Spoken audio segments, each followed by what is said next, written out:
6:80 na ng gabi. On the way, pauwi na po ako. Sama ko yung dati yung katrabaho.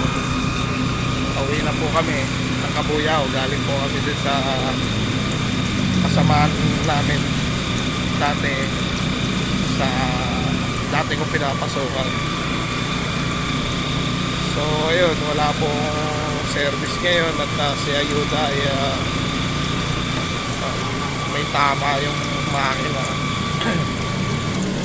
Insider bearing nga si Gunyan pero bukas po bibiyakin yun.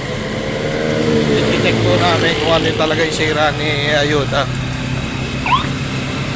Mga hindi po nakailan po nakakapanood ng aking vlog, paki-share na lang po yung aking video, pa-like and subscribe na rin po.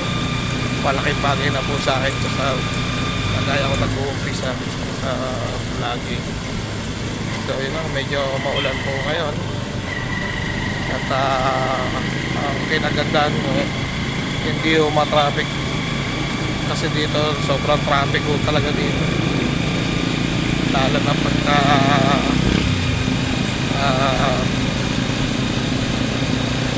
Biyernes, Sabado, yan, traffic talaga dito.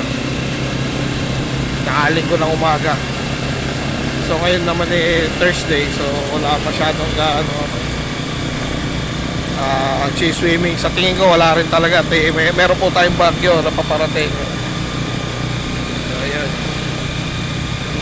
nandito na po tayo sa Bukal. So